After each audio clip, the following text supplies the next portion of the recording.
Hi everybody and welcome to Teach-N Tune. Whether you're a classroom teacher or an at-home learner, we've got you covered. Today, we're doing Lesson 3 for the recorder.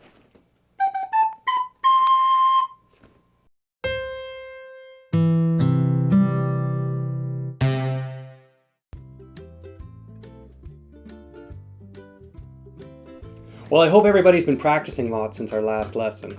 We've so far learned the quarter note, the half note, the B note, the A note, the note head, the note stem, and we've talked about pitch. So let's go ahead and do a quick review of the song that we played last time. So do your best to play along.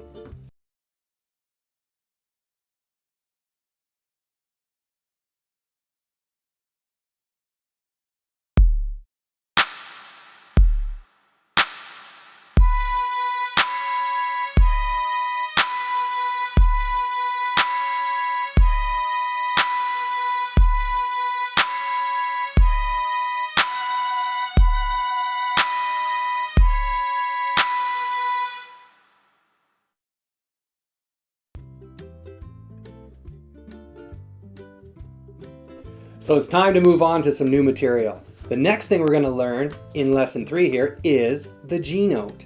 The G note is played the same as the B and the A note. We want to cover the underside hole, then we want to cover the first hole, cover the second hole, and cover the third hole.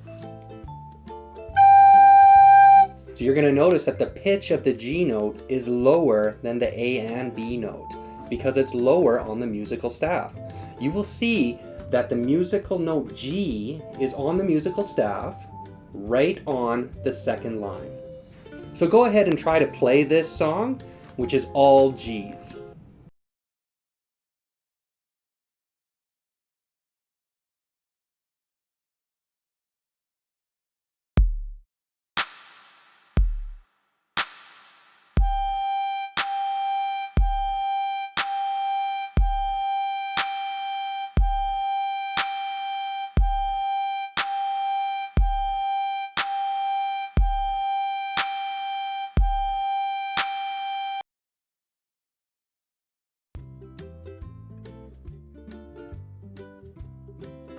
Well, last time we talked about how to make the recorder stop squeaking, and that was to make sure the holes are covered tightly and to make sure we're not blowing too hard or too soft, and we're using the tonguing motion.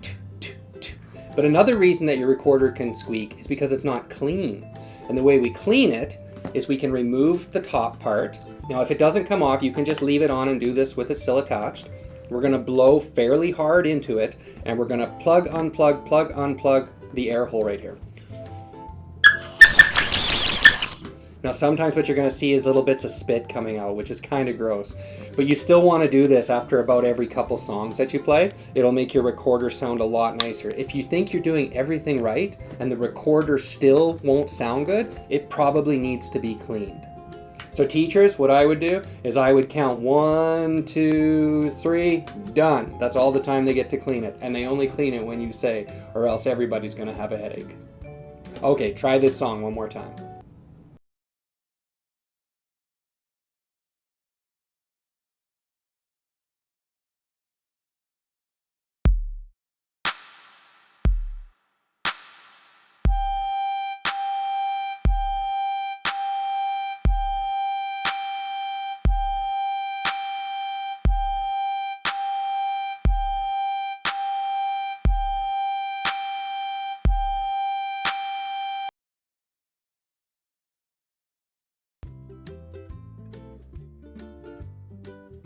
Now it's time to look at one more type of note. This note is called the whole note. It looks like a donut and there is no stem on it. It's just the note head. This note is actually worth 4 beats. So if I play a G note, I want to hold it for 4 full beats. So it's just like playing the other notes, except you play it a little longer. So you got to make sure you're taking little breaths between when you play, because when you get to that whole note, you can run out of breath. All right, try this song now. Good luck.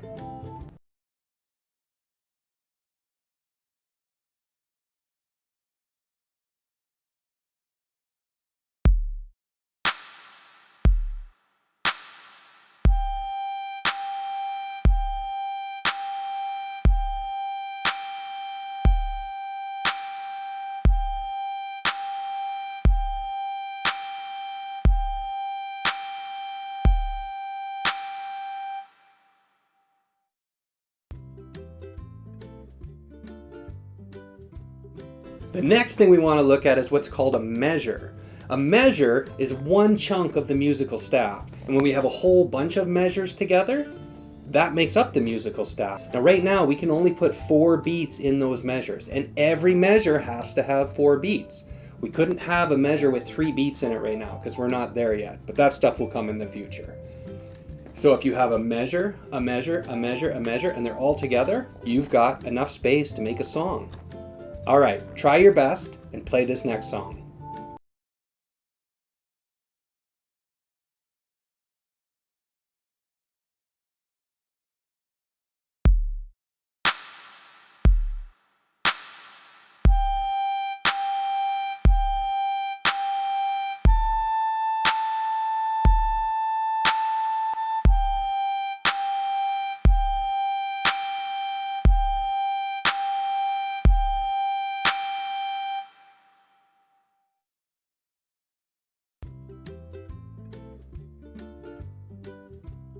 But how do we know when a measure starts and a measure stops? Well, that's why we use what's called a bar line. Every time you see a line separating measures, those lines are called bar lines, and they're very important because they let the musician know how many beats they're going to be playing. And right now, every measure has 4 beats. So we know between this bar line and this bar line, we've got 4 beats, and that's going to be like that for every single measure we play. All right, do your best to play this song now.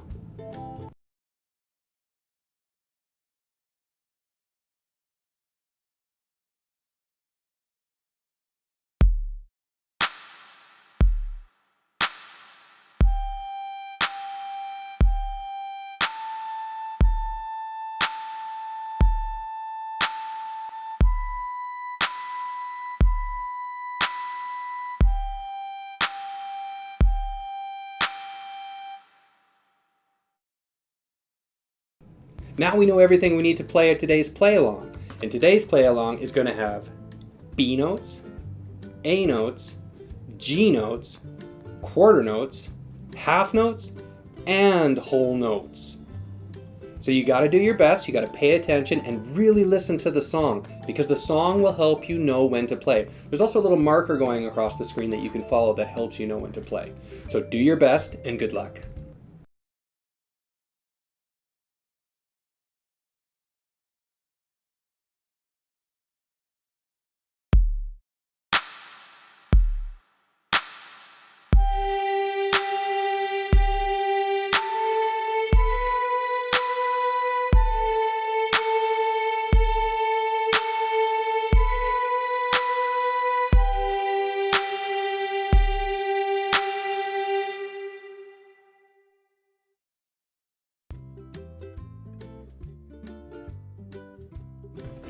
Good job. Now let's try that one more time. But this time, to make it a little trickier, we're going to take out some of the background music. So do your best and follow along with the beat.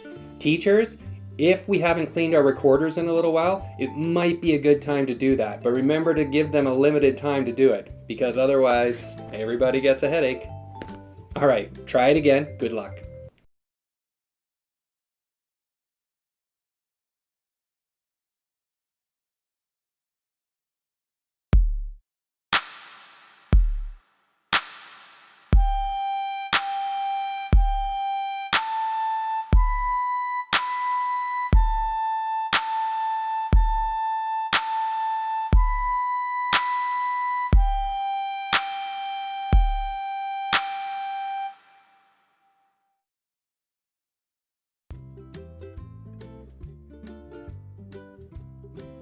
Last time we're going to do the play along today. So do your best. But again, I got to make it a little harder. So this time I'm taking out the recorder music and the background chords. You will still have the drum to work with. So follow the marker across the screen, pay attention to the beat that you're listening to, and do your best. Good luck.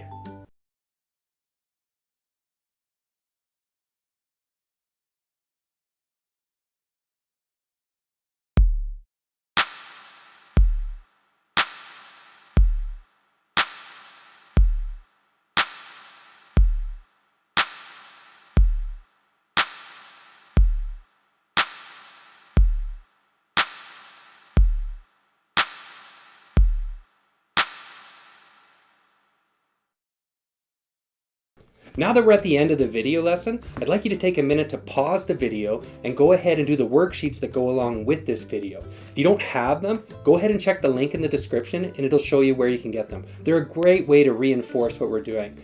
And where you get the video, there's also a place where you can play a video answer key where I correct the worksheets for the people that want to do this work. Pause the video and see how you do.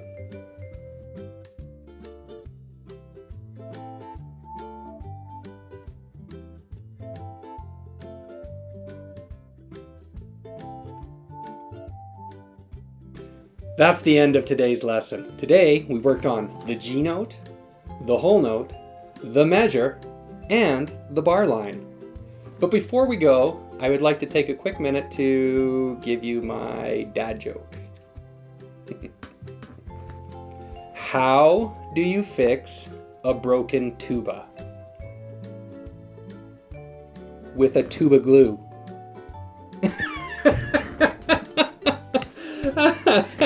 Hashtag dad joke. All right, until next time, keep practicing and have fun.